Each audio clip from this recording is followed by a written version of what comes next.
Teaching and Learning Committee. I'd like to open the meeting, it being 4:35. Agenda review and disposition. The only thing under number 3 is Tennille Torino's here tonight to talk about a replacement for my courier, but also she's going to talk about a social emotional screening that we'd like to implement here at the high school, so she's going to brief you on that piece. Okay. While she's here. Great. Approval of the minutes. Do I hear any changes from the minutes of October 20th? No? Okay. Do I hear a motion to approve the minutes, please? Make a motion. Okay, second? Thank you. All in favor? All right. Those shall stand approved replacement positions. Yeah. Sure. All right, you're on.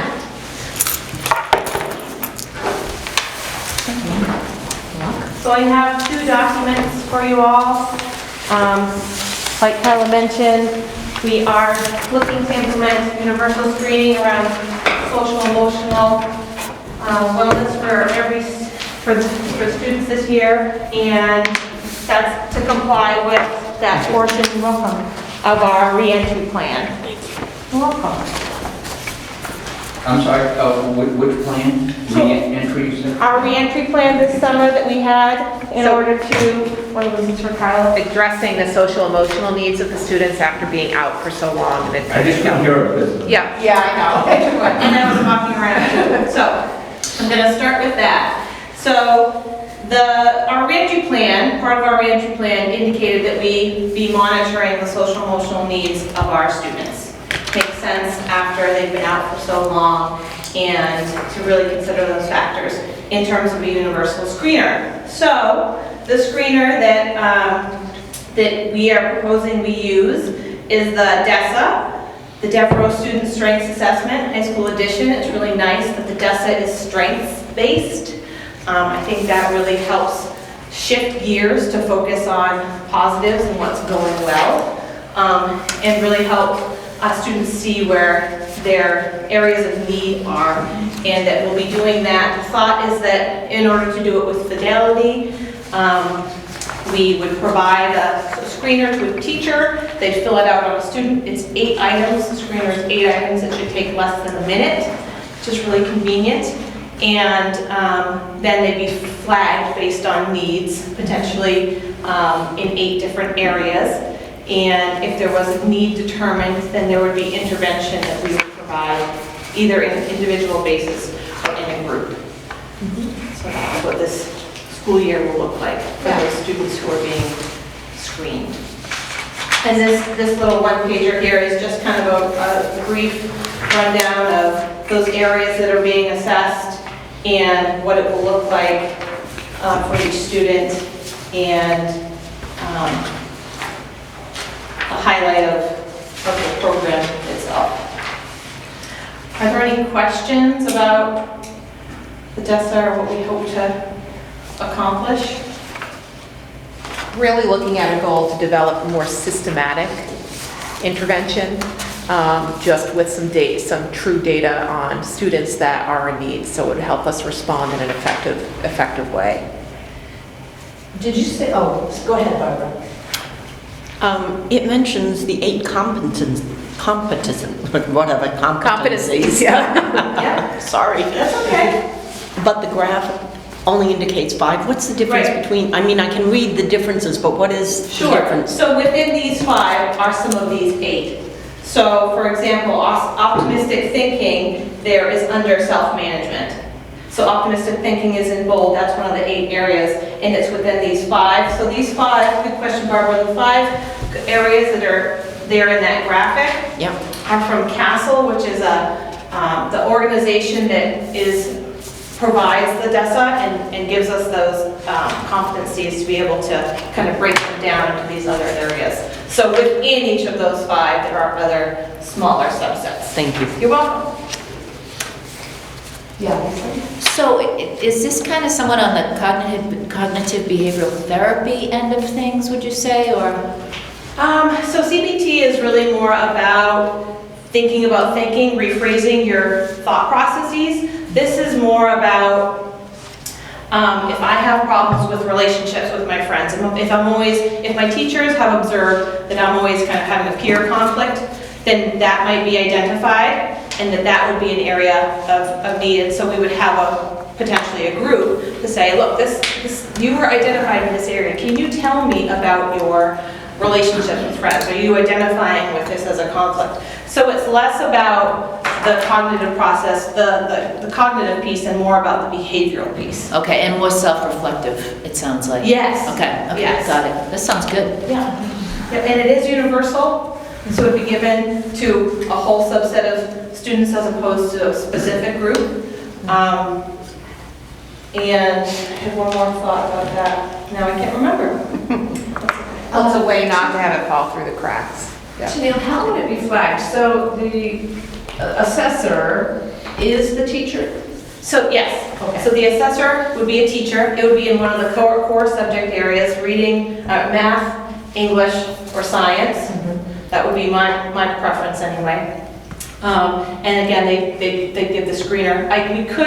We have some options there. We could have one teacher do it for every student. We could have each of those three do it for their group of students. So we have 3 points of data to start with. So it really depends on how we want to implement it. Yeah. But yeah, it will come from the teacher initially. And then to add on to that, when it comes to intervention time, it would not be that classroom teacher because that's not their area of expertise, but it would be myself, school social worker, school counselors, that group of people who will be providing intervention. Okay. Yeah. So do we have staff currently needed to implement, analyze, and follow through on the data? So I'm the overseer in this building. My courier is he inputs all the data, and then based on what components, what key factors get pulled out, again, that'd be that group that I just mentioned, the school counselors. I remember the thing that I had forgotten earlier, which was because this is a universal screener, that's great, but in New Hampshire, as you all know, I'm sure the YRBS is the only assessment that we can have students and their families opt out of. So this would be, they would need to opt in, which is a little more cumbersome and challenging, and there's some potential for there to be less participation that way, but that's the circumstance we're dealing with. How will families be alerted to this, or will they? Yes, absolutely. So it's two-tiered. First, they get a letter outlining all the components of the DESA and what the expectations are, who will be assessing who, when would they be doing it. And then the second piece of that is, my thought anyway, is that it'd be a Google form where it'd be emailed to every family, and they can, yes, I want my child to participate, or no, I don't want my child to participate. So, 2 pieces there. Any other questions about this piece?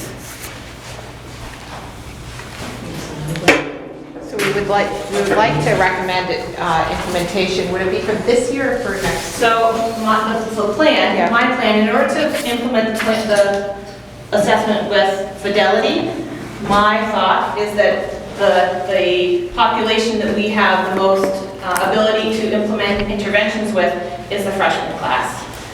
Because they have that structured study block on their A day, 4th block A day, they have 90 minutes of structured study, and that would be their intervention time if they were identified as students in need. Whereas sophomores, juniors, and seniors currently in our current schedule don't necessarily have that time built into their schedule. So for this year, it would be freshmen, and then depending on what our schedule looks like in the future, we'd have to make adjustments. Are our teachers trained with that kind of skill set to identify certain needs, or are there really specific questions they're answering? This assessment is made for a classroom teacher. Okay. That's helpful. Yeah. It's not made for somebody like me who deals with this every day. Okay. There's also a parent piece and a self-assessment piece that will hopefully be coming for the high school, which I'd really like to get my hands on when that comes to be available, because I want that feedback from the students. Yeah, it's really valuable. Okay. Great. Yeah. Do you need a motion for this? To recommend it to the board. To be recommended, yeah. Do I hear a motion to, for the social emotional learning, student strengths assessment, to be implemented at the school for it to go to the board for vote? I didn't say that quite. I'll move it. Okay. Walter, second. All in favor? Opposed? Thank you. Okay, moving on. So the second page here is double-sided. This is currently the school social worker position that I am proposing that we change the title next year to student assistance coordinator for a multitude of reasons, but the primary reason is to be able to have more flexibility with that position and to really kind of call it what it is. The school social worker right now does a lot more than just that social work piece, and so this umbrella is a little bigger and really encompasses all the components that we actually do. And it helps us look at, for recruiting purposes, a broader scope of certifications. So it doesn't necessarily pigeonhole us to the social worker cert, but it can be a broader scope of a general educator, school counseling, with other certifications beyond that around drug and alcohol, counseling, rehabilitation, that kind of people, those types of pieces. Right. So the first page is responsibilities. The second page is general qualifications. There's a lot there. The bottom lines are that I'm looking for someone who has an educational background and has the ability to create behavior plans, meet with students individually or in groups, work with families, help with students with peer conflicts and potential memorandums of understanding, identify at-risk students and compile those lists for the administration, and create data points between academics, attendance, and behavior so that we can triangulate needs and be able to provide appropriate services. They'll also support special education in reporting progress for students who have needs in that area, and attend parent-teacher group meetings. And what else? Oh, assist students in remote learning if we're, still in remote learning next year. Hopefully we won't be, but that's certainly a factor, and to be able to be more flexible with how they address needs in remote learning as well. And this position falls under the bargaining unit, so it's not an administrative position. Okay. It's in Right. the collective bargaining. Yep, and that piece wouldn't change. I would still be their direct supervisor under health and clinical services. Okay. Any questions about that? Okay. And do we need to move this to the board? Okay, do I hear a motion to move this position change or title change to the board? I'll do that. Okay, Barbara, second? Second. All in favor? Aye. All right. Great. Great, thank you. Nice job, Danielle. Thank you very much. Have a great night. Thanks. Yeah. All right. Preliminary budget discussion. So I gave you lots of paperwork. I just wanted to give you a look at the preliminary appropriations piece. We're not going to review it all tonight, but I just want to review what I handed out to you. The high school fact book, not all the tax rates are in yet. Some towns are delayed just from the way they're functioning. So we do have some rates in, some are not yet. So we will add those once they come through. Some big pieces that I just wanted to address tonight as far as the teaching and learning piece of the budget is that retirement has gone up significantly. So you will see just an addition from all the teachers and support staff, an addition of over $200,000 in increase. It's gone from 17.8% to 21.02% as far as the district's portion of retirement. So that has affected all budgets in the state and is what most districts are dealing with without any other additions. That's the increase on the high school side.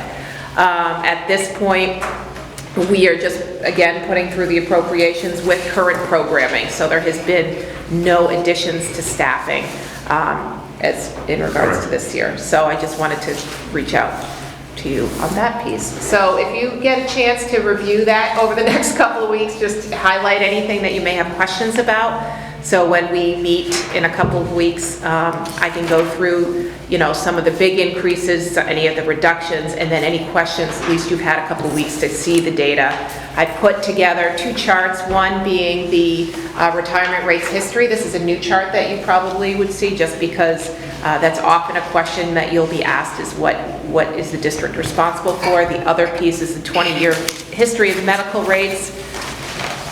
We've talked about this in the past as well, so this year it's at 7.1% for next year's budget. So it's just kind of some historical data, and then if you go through the fact book, you'll see the details of staffing, co-curricular, sports, what am I missing? Breakdown of everything. The detail of everything. So just in case you have nothing else to do, if you want to just review that before the next meeting, and we'll discuss it at the full board. All right, great. Any questions? Okay. Do we have non-public tonight? I do not have non-public tonight. And our next committee meeting will be December 15th. Can I get the 2 minutes? Do I hear a motion to adjourn this meeting? So moved. Barbara? All in favor? So I'd like to call the Operations Committee meeting to order at 5:02. Agenda review disposition. I don't have anything to add Excellent. or take off. Nice. Minutes of October 20th, 2020. Do I have a motion to accept them as presented? I can make that motion. Second. Lisa and then Sam. On the committee, all those in favor, please say aye. Aye. Any say nay? And abstentions? Ayes have it. Pesticides discussion with John Francis. John, what have we learned? Well, not a whole lot more from the last time. I think it basically boils down to what direction you guys want to take. I mean, I will reiterate that we follow all state guidelines like we do with everything else. So it's a personal choice from you guys as to which direction you want to travel. So, with the information that I gave last week, and we are following state guidelines, it's up to you guys which way we go. So I think at this point, in the first draft of the budget, we put in what John proposed in our last committee meeting. It's up to you if you want to revert back to what we're using now, which is more pesticides. What I put in the budget is the one that used a little bit of both, kind of like a hybrid, some pesticides, some organic. And then the other piece is if you go full organic, the cost differential is, it was almost $100 grand I don't, more. so when we talk organic, Yeah. I don't even want to go down that road because I don't know, we haven't even, we're investigating that. We don't know what works, who has it, who's used it, does it work, does it not work? I mean, the first jump into it is I'm not finding anybody that's been really successful with full organic programs. So one of the things that we looked at was it was still a pesticide, but it's not, it's a lot less invasive to the environment than what we're using currently. It's a legal product to use under the guidelines of how we use it. But the Accelprin that I talked about was less harmful to the environment than some of the pesticides that we were using currently. So I think the added cost to the budget line in that was around $9,000, $9,500 more. So that's where the question comes in. Do we want to add to the budget or do we stay the course? Thoughts? Sam? Yeah, I will raise an issue. We've generally had a policy on this board that I can remember since my time, is we tend to follow the state guidelines if we can, and I believe that we follow the state guidelines in the COVID situation. So we kind of defer to what the state guidelines are. And I'm just wondering why we would deviate from the state guidelines here. So, John, is it true? What we do right now is comply with the state guidelines, is it not? It does. So I'm just wondering why we would deviate from that. I mean, if the state law changes at some point, we'll follow what the state law is. But I don't know what the driver is. I raised the issue last time of, apparently this was an issue in Plymouth. I'm not a Plymouth resident, and apparently the select board of Plymouth talked about it and wanted to go down this road. We are a regional school board, so we represent a number of towns, not just Plymouth. And kind of the way I think of it is if Plymouth wants to pay us to do it or put us on, why would we turn that down if it was, into the future, not just a 1-year deal or a 2-year deal. But other than that, my suggestion would be go with our default position, which would be to follow the state guidelines. Bonnie? I have to agree.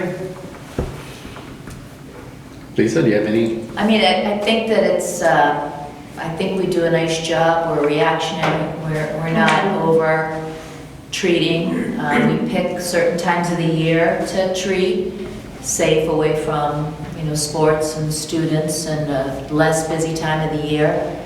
And, we have a couple of issues, grubs and some others that we've figured out how to tackle. The fields look great. We had kind of a regrowth with COVID because we were on the fields for a number of months.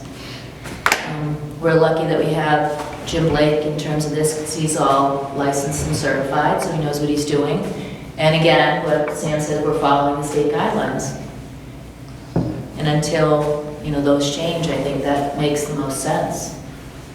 So I'm hearing staying with the original number, what we've been doing, stick with that, not doing a mix, so I don't know. For now. Is that the general feeling of those? That would be my committees? suggestion. That's fine. So we can probably do this as a double prong approach.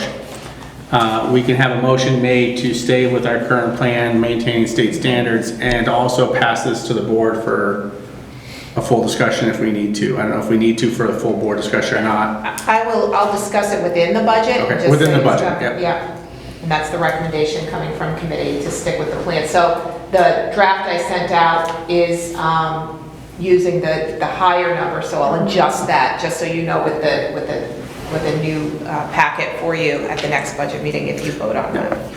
So is there someone willing to entertain that motion? I will make that motion. Sam, you want to make that motion? Do I have a second? Bonnie? Any further discussion on the motion? Hearing none, all those in favor say aye. Aye. Any opposed say nay. And abstentions, we have unanimous with those in attendance. Great, thanks. Next item is a preliminary budget discussion. We're going to go through all 48 pages of this document. So I apologize for all of the paper, but I wanted to get out the first draft. We're not going to go through all of this tonight. This is more for you to review over the next couple of weeks. So at the full board meeting, when I review it, you have any questions that you want to bring up, or beforehand, feel free to reach out to me. But what I have here is the appropriations, first draft. Like I said, some of these numbers may be adjusted with new quotes that we get in, or, for example, the pesticides piece, I'll revert back to the original plan. What is hitting the budget most, I would say, is retirement rates are significantly up. It's going to hit your budget with staffing and between faculty and support staff and administrators over 200,000, going from about 17% to 21%. So I gave you a chart just looking at what the district apportionment was for the past several years. So you have that history there. It is significant, and it's hitting all budgets. Is that this one? It's this one right here. Oh, Did you get that one? yeah. The other chart, which Bonnie was just showing, was the history of the medical rates. It, for next year, goes up a smidge from the year before to 7.1, but it is good information to have, knowing the members of the pool and what the historical data is around that piece. So it's that. The last piece is, with all the details of the happenings in the high school, is the fact book. So just take a look at it if you have questions on staffing, how many how many kids in classes, co-curricular, sports, participation rates. The tax rates are not all in there yet because the towns have not completed them. We have had some complete them, but we don't have all of that. I'm hoping to have that for you at the next board meeting as well, when we review all of this. But feel free to ask me any questions, or Bruce, but it's just basically your study packet for the next couple weeks. Mine too, right? No. But it should have more than enough information to explain some of the budgets. But the big piece this year is, as far as the operations committee, is your infrastructure technology budget would be up significantly, and a portion of that would be 60% return on E-rate. The other piece is the sewer lines on the north wing. We had talked about this in previous committee. The price to fix that is $83,000, so that is up quite a bit. So you have some few significant numbers that I just wanted you to be aware of prior to going into the first read of the budget. The new dishwasher too. And the dishwasher for it's an industrial dishwasher, in case you're wondering the price of that. It was around 40,000, yeah, we need a piece of furniture too on the judge's department for another 15, so there's 65 in that one. So those are some big numbers that I just wanted to bring your attention to before the first read. The last piece is return. We looked at the revenue has a big story to play this year. We do expect to have adequacy down a touch. Same with Medicaid. And we have talked about the money, the unreserved fund balance from last year was high. I don't know if I have the number on me tonight. 659. It was around 659,000. So I would like to discuss that a little bit as far as explaining to the taxpayers what that means.